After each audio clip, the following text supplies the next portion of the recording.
Bueno, les voy a presentar mi Ateneo, que es de Hantavirus. Soy Mayra Irupela Randión, bioquímica R1.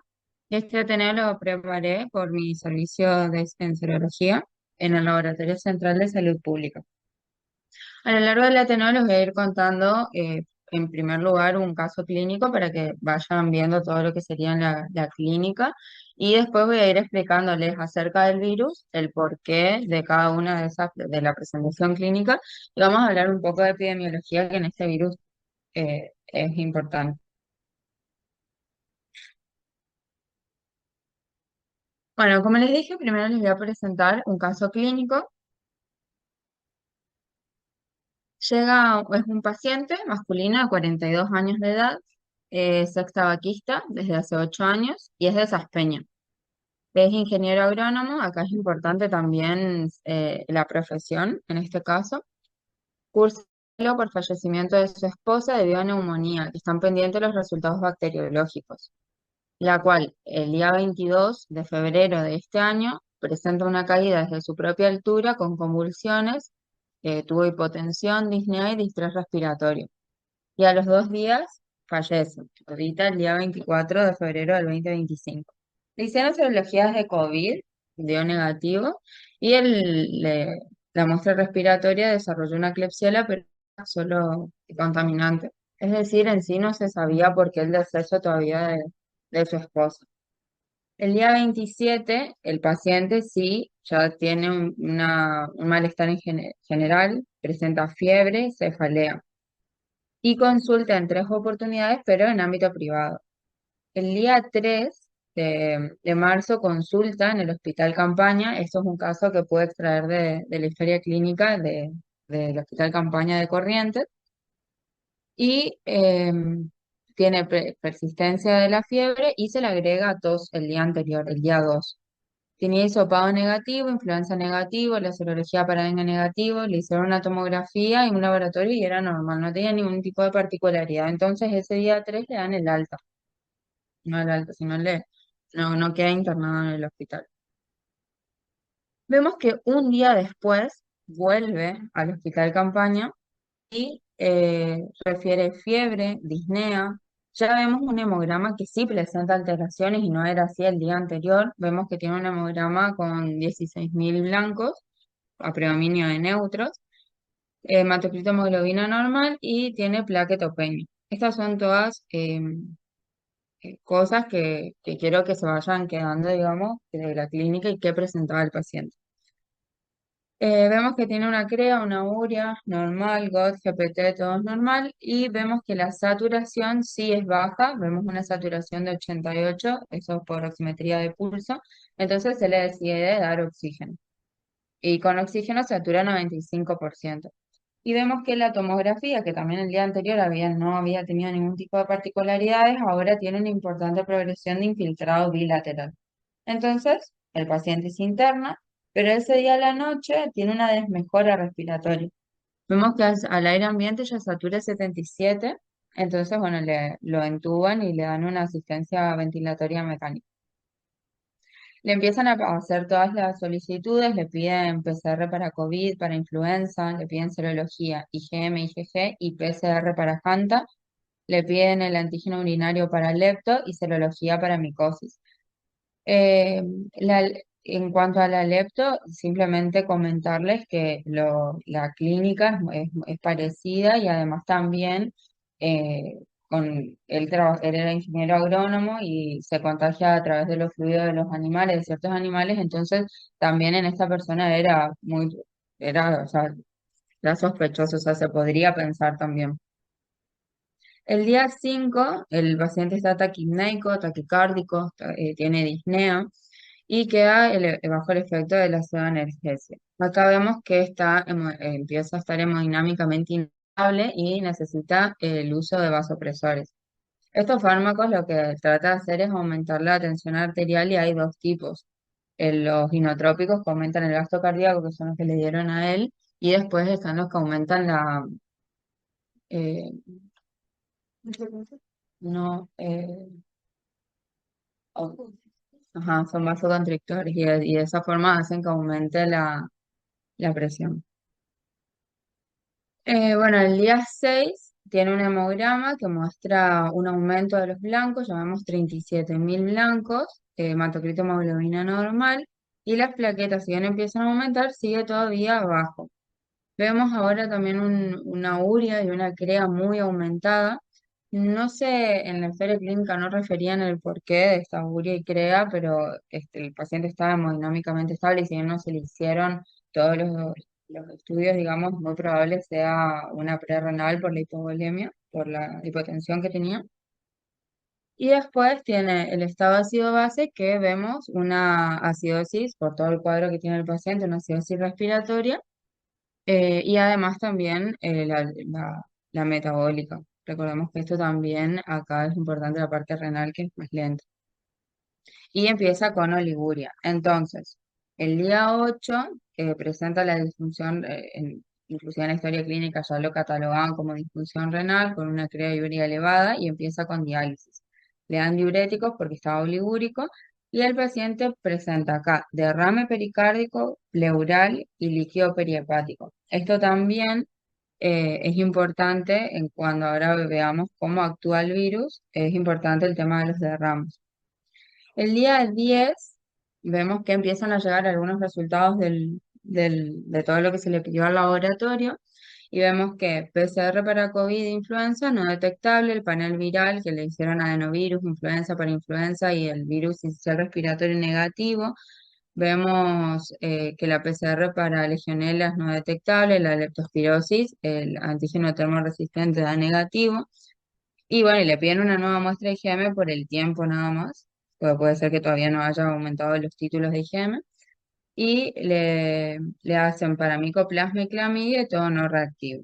Y le detectan sí una cineto en el minival. Vemos que el hemograma sigue todavía con un recuento de blancos elevados y hay una caída del hematocrito hemoglobina, es decir, el paciente ya está con anemia. Y vemos que uricrea sigue elevado, sigue taquicárdico, con fiebre y las diálisis que ya venía desde el día 8. Y vemos que la PAFI inclusive no muestra una muy buena respuesta en cuanto a la oxigenoterapia. El día 11 el hemograma sigue con la leucocitosis, las plaquetas ya están normales y por la anemia le van realizando transfusiones. El día 13, o sea, 10 días después, se le da el resultado que es detectable por PCR para Hanta. Y quiero que se fijen que la IgM también ya da reactiva. La IgG todavía no. Y entonces ahora ya saben que es Hanta y el paciente sigue con el cuadro febril que venía presentando. El día 17 el paciente ya evoluciona de forma subfebril, se levanta el aislamiento respiratorio y se continúa el aislamiento por contacto, por la colonización de acineto que le había dado. Y bueno, y se realiza una interconsulta con salud mental por la pérdida de la mujer y, y él estando internado que no podía ver a sus hijos. El día 18 vemos un estado ácido base mucho más normalizado que los que veían los anteriores que les fui mostrando. Y tiene un hemograma que sigue los blancos elevados, hematocrito hemoglobina bajo y las plaquetas totalmente normales. Urea y CREA, si bien siguen en valores elevados, vemos que va normalizando. El día 21 la saturación con cánulas nasales de 97, pero cuando le hacen, o sea, ven en aire ambiente, sigue desaturando, o sea, con una saturación baja del 89%. Sigue con tos y empieza a salir fuera de lo que es su habitación. El día 27 el hemograma sigue con blancos elevados, pero mucho más bajos de los que venía. Y vemos que la saturación del estado ácido base ya mejora muchísimo de un 96%. Entonces, el 31 de marzo ya no requiere oxígeno, por oximetría de pulso saturada 97-98%, tiene un hemograma normal y plaquetas normales. Entonces el 9 se le da el alta. Bueno, más o menos fuimos viendo cuál es la clínica que presentan los pacientes con esta infección. Ahora les voy a contar más o menos cómo es el virus, cómo lo detectamos y para ir entendiendo toda la clínica que también tenía este paciente. Entonces el virus es un virus ARN, tiene tres segmentos, se los denomina S al más cortito, M al mediano y L al más largo. Si vemos, este virus pertenece a la familia Gumbroviridae, que tiene cinco géneros, y dentro del hantavirus es un género, o sea, es el género hantavirus. Todos los de la familia van a ser transportados por artrópodos hematófagos y este lo diferente que tiene es que o sea, el reservorio son los roedores, por eso es un robovirus, a diferencia de los otros de la misma familia.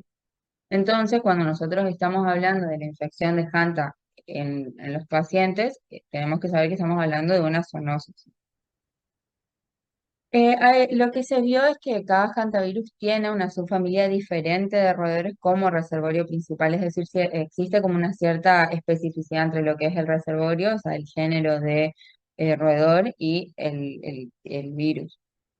Entonces, bueno, hablamos de una zoonosis y existen tres subfamilias de roedores que están asociados a los hantavirus, el Murinae, Arbicolinae y Sigmodontinae. Los que les presento en las imágenes son los que están acá en Chaco, son los roedores que se detectaron que pueden ser reservorios de los hantavirus.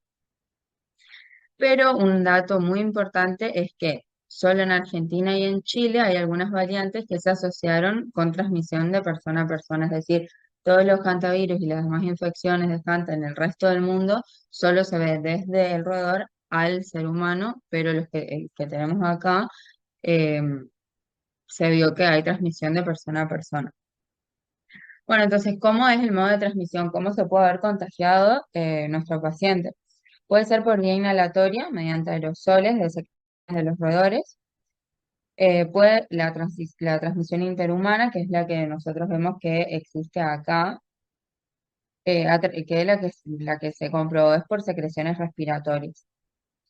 Y los accidentes laborales. Y como esto es justamente el reservorio son las ratas, entonces lo que hay que saber es que muchas veces se van a ver estos brotes cuando hay, por ejemplo, desmontes o pasa algo que cambian el hábitat del huésped y entonces ahí es donde podemos tener los brotes. Bueno, en esta imagen más o menos contarles cómo se da la infección del virus, a qué células afecta y cuál es la respuesta que nosotros generamos. Los hantavirus en sí van a poder infectar las células endoteliales, como vemos acá, y también las células dendríticas, los macrófagos y los monocitos. Cuando este virus infecta o hace la infección, se ve una disfunción endotelial. Eso en primer lugar. Cuando existe una infección, lo que primero se activa es la inmunidad innata. Lo que se vio es que estos virus pueden, de cierta manera, eh, inhibir la respuesta innata por un tiempo y en ese tiempo que está inhibida, el virus aprovecha y empieza a replicarse. Entonces gana mucho en cuanto a número del virus. Por ejemplo, el virus Andes, que ahora vamos a ver que es uno de los primeros que se detectó acá en Argentina, se vio, por ejemplo, que inhibe la apoptosis de la célula infectada, que es uno de los mecanismos de respuesta, o inhibe la activación de los receptores de tipo TOL. Eh, y bueno, de esa manera entonces inhibe la respuesta innata y hasta un momento, luego de esa respuesta logra desencadenarse, que empieza la inmunidad adaptativa, se vio que los plasmocitos generan anticuerpos y de forma temprana en lo que es la infección. Pero cuando se empieza a activar toda esta inmunidad, empiezan a haber mucha cantidad de células que se van a ir activando y vemos esto que acá están señalizados por puntitos, que son todas las citocinas, quimiosinas que van a estar y las de granulación de todas las células de la inmunidad, que va a terminar con afectar nuevamente las células endoteliales, que por ya la infección ya había una disfunción, y esto lo que termina haciendo es que afecte el buen funcionamiento, aumenta la permeabilidad y tenemos esto que vemos en la imagen, la extravasación de líquidos. Se producen muchos derrames, vimos o muchos edemas, vimos por ejemplo en el paciente presentaba, y esto es lo que complica mucho lo que sería la infección por este virus. Algo también a tener en cuenta es que en pacientes que fallecieron por esta infección a nivel tisular, digamos, encontraron al virus Andes, que es uno de las cepas del hantavirus, en las glándulas salivales y en los macrófagos alveolares. Es por eso que más se sustenta que se puede transmitir de persona a persona, porque se aisló el virus en esas secreciones. Bueno, hablando ya de lo que es presentación clínica de estos virus, hay dos tipos de presentación clínica. Tenemos la fiebre hemorrágica con un síndrome renal y el síndrome cardiopulmonar. La fiebre hemorrágica con síndrome renal se va a caracterizar por una fuerte inflamación de las células endoteliales. Vemos que acá también, o sea, sea cual sea la presentación clínica, lo que afectan son las células endoteliales, aumenta la permeabilidad vascular, hay una desregulación de la coagulación y una lesión renal aguda. Esta presentación se ve en todo lo que es Europa y Asia. En Argentina, lo que se ve es el síndrome cardiopulmonar y quiero que comparen las tasas de letalidad. La fiebre hemorrágica con síndrome renal tiene una tasa de letalidad del 0,1 al 15%. Es una tasa importante, pero si vemos el síndrome cardiopulmonar puede llegar hasta el 50%. Acá les muestro cuáles son los virus asociados al síndrome cardiopulmonar en Argentina. Está el virus Andes, el de Chihuahua, el Buenos Aires, Plata, Orán, Bermejo, Juquitiba, Laguna Negra y Alto Paraguay. Como les conté, el boletín habla de que hay varias variantes que se puede transmitir entre las personas, pero el que se documentó y que realmente vieron brotes fue del virus Andes. Este virus, para contarle un poco de historia, en 1995 fue el primer brote que fue en la región de Bariloche, en donde empezaron a ver que residentes de ese lugar empezaban con todas estas manifestaciones, con toda esta clínica, y al final se comprobó que era una infección por hantavirus. El problema es que también gente que no era residente del lugar presentaba la misma infección, pero que de alguna forma sí habían tenido contacto con las personas que sí estaban infectadas. Y también algunos médicos que atendieron a esos pacientes presentaban la misma clínica. Ella les dio la pauta de que se podía tratar de que sea una infección que se podía transmitir de persona a persona. Más adelante, en el 2019, hubo un brote en Epuyén, en Chubut, en donde era un trabajador del campo que se contagia y después tenía fiebre y igualmente asiste a una reunión, a una fiesta y ahí de esa fiesta nuevamente salen otros cinco pacientes que tenían la misma infección que después se determina que era hantavirus. Entonces, ahí confirma mucho más la hipótesis del brote anterior y cuando secuencian ven que se trata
Disculpen, sí se había cortado, no sé por qué me quedé sin internet en mi compu, pero ya vuelvo, ya estamos. Ahora le vamos a mandar el link vamos a intentar mandar el link en el chat para que no tengamos que esperar los 10 minutos. Bueno, mientras sigo. En Argentina, como decía, se definieron cuatro regiones endémicas: el noroeste, en donde está Salta, Jujuy y Tucumán; el centro, que es Buenos Aires, Santa Fe y Entre Ríos; el noreste, que es Misiones, Chaco y Formosa. Ahí les remarqué Chaco porque estamos dentro de una región endémica; y el sur, que es Neuquén, Río Negro y Chubut. Bueno, para contarles cómo es la clínica de estos pacientes que presentan síndrome cardiopulmonar, hay una primera fase, que es la fase prodrómica, que los pacientes van a presentar fiebre, van a tener escalofríos, dolor muscular, sensación de cansancio, vómito, diarrea. Vemos que son síntomas bastante inespecíficos. Después llegamos a la fase cardiopulmonar, en donde vemos que los pacientes empiezan con shock, edemas pulmonares, hay miocarditis, dificultad para respirar, tos, falla cardíaca, y es acá en donde se da la probabilidad de muerte. Hay que tener en cuenta que algunas bibliografías también consideran como una afectación renal dentro de esta fase. La tercera fase es la diurética, en donde se da toda una reabsorción del líquido acumulado en los pulmones, y es todo a través de la orina. Ahí ya vemos la parte de recuperación del paciente, en donde se normaliza la fiebre y todo lo que es el shock. Y la última fase es la de convalecencia, que vemos que puede durar hasta 2 meses. Y la bibliografía habla de que muchos de los pacientes quedan con algún tipo de afectación, o sea, quedan con algún tipo de trastorno, que pueden ser visuales, auditivos, con debilidad extrema, puede persistir la miocarditis. Por ejemplo, el paciente, por lo que pude hablar, el paciente del campaña pues, se dio de alta, si bien tenía fecha para una consulta, para consultas posteriores, hasta el momento no presentaba ningún tipo de, de efectos adversos, digamos. Y como dije, les iba a contar algo de epidemiología. Me pareció muy importante. En primer lugar, quiero mostrarles lo que es la distribución de casos. Esto lo saqué del Boletín Epidemiológico Nacional, el número 744, es de la semana 7, es hasta la semana 7 del año 2025. En esta tabla nosotros vemos los casos confirmados y la tasa de incidencia por jurisdicción. Acá al final de la tabla vemos el total que se va teniendo, y acá el total país. Vemos que el NOA tiene la mayor cantidad de casos. Vemos que el total es de 227. El centro tiene 180, que es el segundo en cuanto a casos confirmados. Le sigue el sur, y algún dato no menor es que si vemos en el año 2019, el total fue de 126, y si comparamos con los demás confirmados en los distintos años, este es el que más tuvo, y ese es el año que coincide con el brote en Epuyén que les había contado eh, cuando le conté sobre la historia. Cuando vemos la distribución de signos y síntomas, lo saqué esto del mismo boletín epidemiológico, vemos que el principal síntoma que presenta el paciente, o signo que presenta el paciente, es la fiebre. Después la cefalea, artralgias, mialgias, dolor abdominal. Pero esta imagen la verdad me gustó mucho porque vemos que el paciente puede llegar a tener petequias, puede tener mialgia, puede tener diarrea, es decir, la clínica que pueda presentar el paciente es muy extensa. Entonces, sinceramente, hay que tenerlo en cuenta, y mucho más acá que es zona endémica. Este cuadrito nos habla acerca de la distribución de la mortalidad, lo saqué desde el mismo boletín. Esto es desde la semana 1 del 2019 a la semana 5 del 2025. Y vemos que lo que está en azul son todos los casos confirmados, y está discriminado por edad. Y lo que está en rojo son los fallecidos. Vimos que le podía llegar hasta un 50% de mortalidad y vemos que, por ejemplo, en este rango etario de 20 a 29, vemos que sobrepasa el 20%. Es una tasa bastante alta. Y bueno, y desde la semana 1 de 01 del 2019 hasta la 5 del 2025 se registraron 69 casos fallecidos por Fanta en todo el territorio nacional. Y acá les muestro lo que es el mapita. Estos serían los casos confirmados desde la semana 25 del 2024 a la semana 5 del 2025. Y vemos que en muchas regiones ya se vieron casos confirmados, por ejemplo, Santa Fe, Buenos Aires, pero vemos que acá en Chaco no hay ningún caso confirmado. Eso es porque el caso que yo les conté eh, fue luego de que salió este boletín, pero hay que tener en cuenta que estos casos, por ejemplo, estarían subestimados. O sea, acá en Chaco ya aparecerían casos confirmados de Fanta, eh, tanto del que les conté el caso como de su mujer, que fueron confirmados. Y tener en cuenta que el evento de hantavirosis en nuestro país es de notificación obligatoria y está regido por la ley 15.465 y con esta resolución. Bueno, entonces, contándoles ya la clínica, contándoles la epidemiología, conociendo las zonas endémicas y cómo se transmite, vamos a ver cómo le diagnosticamos. En la fase prodrómica, algo que nos tiene, que nos ayuda, que puede llegar a ayudar mucho y ahí nos compete a nosotros porque hay que tener en cuenta que nosotros muchas veces podemos estar recibiendo el hemograma del paciente, que es muchas veces lo que primero se toca, y por la epidemiología o la clínica podríamos llegar a dudar de que se podría tratar de una hantavirosis. Vemos que el hemograma tiene trombocitopenia, que esto lo tenía nuestro paciente, linfocitos reactivos y una leucocitosis con desviación a la izquierda, que también lo presentaba. Otra de los pies para el diagnóstico es la radiografía de tórax, en donde se ve el infiltrado intersticial o intersticial violar, la PCR, que es para detectar el material genético. Esto es muy importante en la primera fase de la infección, en la fase prodrómica, cuando todavía la serología puede darnos negativa, y la serología, que es de lo que me voy a detener un poco más.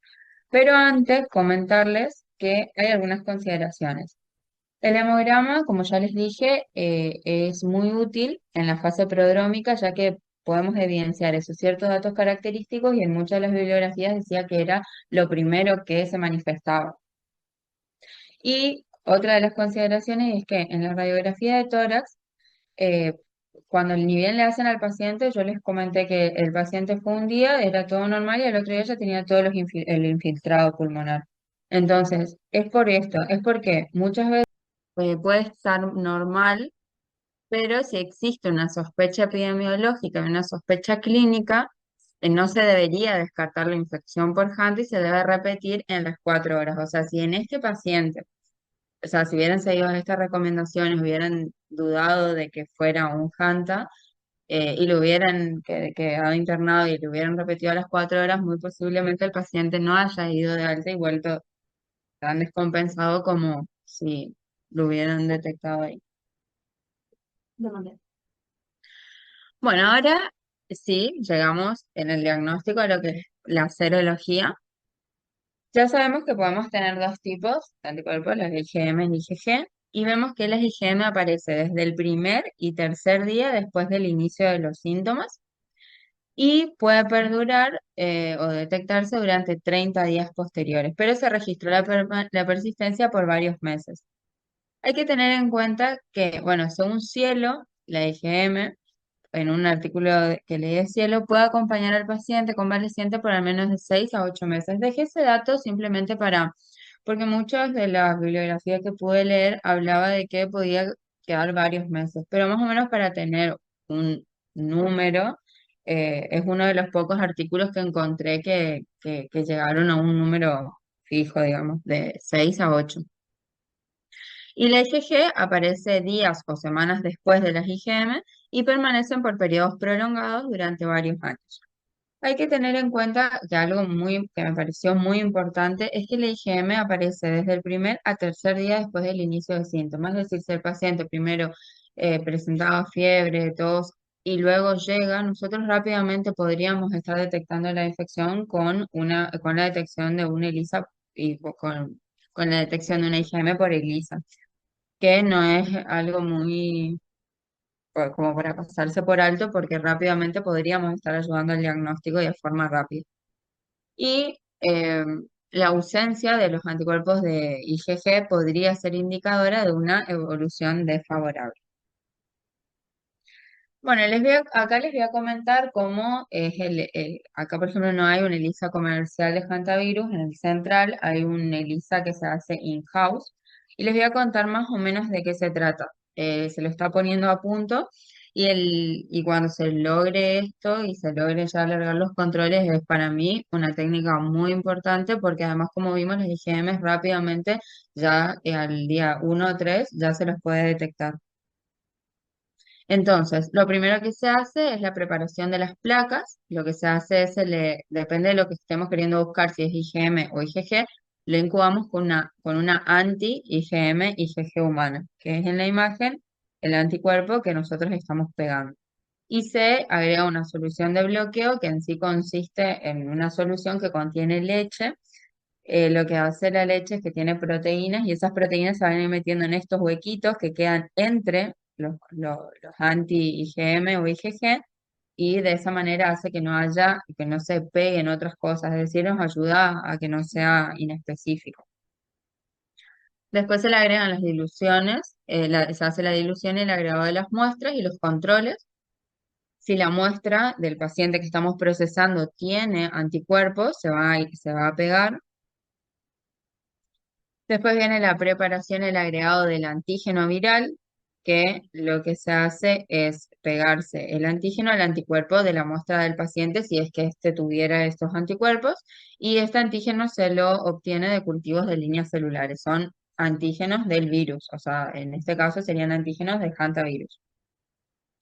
Luego se agrega un suero de conejo hiperinmune anti-MAC, o sea, lo sensibilizan a los conejos para que generen anticuerpos y estos se van a, como lo sensibilizan con el virus, va a ir contra el antígeno viral. Para luego agregar entonces el conjugado anti-IgG de conejo, o sea, un anticuerpo que va direccionado contra los anticuerpos de conejo, porque el anterior era de conejo, y que ya está marcado. Entonces, después se le agrega el sustrato, que sería en el dibujito esto, y el stop y se va a hacer la lectura. Eh, Esto es todo in-house, nosotros sensibilizamos las placas, nosotros preparamos las soluciones, pero realmente con tener esta técnica ya a punto me parece que está muy bueno, además porque podemos detectar, como ya dije, a los pacientes en la etapa aguda de la infección y ya poder hacer el diagnóstico antes que estar, por ejemplo, este paciente estuvo 10 días sin su resultado, por ejemplo, porque todas las muestras se derivan a Buenos Aires. Para contarles cómo se clasifican los casos, vamos a decir que es un caso sospechoso a toda persona de cualquier edad y sexo que presente fiebre aguda sin etiología definida y al menos uno de los siguientes signos o síntomas. Pueden ser cefalea, mialgia, malestar en general, náuseas, vómitos, diarrea. Son muchos los signos y síntomas que consideran. Y los hallazgos de laboratorio y antecedentes epidemiológicos entre 1 a 6 semanas previas al inicio de síntomas.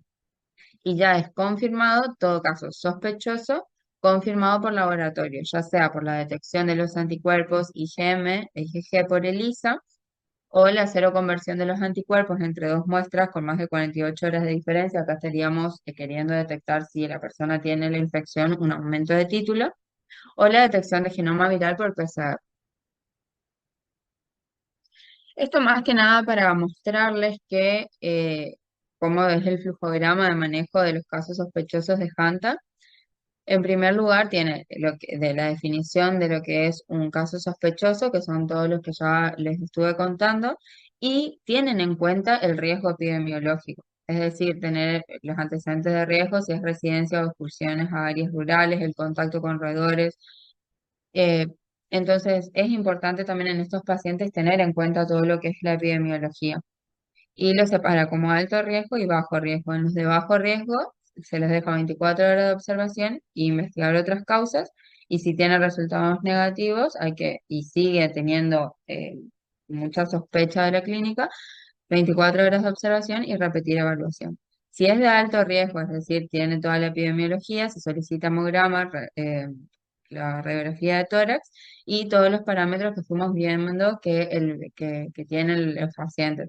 La saturación, el hematocrito, la trombocitopenia, la leucocitosis, los infiltrados se tiene que hospitalizar el paciente con un instituto que tenga cuidados intensivos. Bueno, el tratamiento en sí no hay un tratamiento para las infecciones por Hanta. Hasta la fecha no se aprobó ningún tratamiento específico. Muchas de las bibliografías habla de que se puede hacer un tratamiento temprano con ribavirina intravenosa. Este es un antiviral de amplio espectro, digamos. Pero también así como algunos lo nombran, otros dicen textualmente que no se lo debe utilizar al paciente de ahí que les conté del caso del Hospital Campaña de Corrientes, no se le dio este tratamiento. Y entonces las intervenciones clínicas principalmente se basan en el tratamiento de los síntomas y todo lo que sería la atención de soporte nada más del paciente. Pero lo que sí leí en algunos papers es que así como se hacían COVID, digamos que las personas que ya pasaban la infección tenían altos valores de anticuerpos, se vio que altos títulos de los anticuerpos estaban relacionados con un resultado favorable y hablan de poder hacer plasma fresco congelado, al igual que se usaba para COVID, pero que tampoco hay ningún ente, digamos, que esté aconsejando esto, digamos. Y más que nada, y estas noticias, para mostrarle que realmente son todas noticias del 2025, para mostrarles que realmente están habiendo infecciones por Hanta y hay que sospechar, digamos, y por ahí nosotros desde el laboratorio ver un paciente con toda esa clínica o por ahí que no dice el diagnóstico, pero por ahí sí nos podemos comunicar con el médico, con el paciente para ver cuál es la clínica y ver ya un hemograma con todas las características que vimos, como para por lo menos nosotros sospechar y hacerle sospechar al médico. Eh, Acá vemos, por ejemplo, otro caso, que ya son 5 los casos confirmados en provincia, hay un fallecido, esto fíjense que es del 5 de abril de 2025. O en Bariloche murió una mujer por hantavirus y hay 24 personas que están aisladas. Esto fíjense que es del 12 de marzo del 2025. Entonces, habría que eh, sospechar y ver que realmente las infecciones están presentes. Bueno, esta es la bibliografía que fui utilizando y muchas gracias. También quería, antes de terminar, agradecer a la jefa de residentes de, de cuidado paliativo, Celeste Garbia, que ella fue la que me facilitó la llegada a todo el caso clínico, a la historia clínica. Y bueno, a Yamila Uber, que es mi jefa, que me pudo contactar con ella y para mostrarles el caso y ir explicando en base a un caso que ya lo tuvimos acá.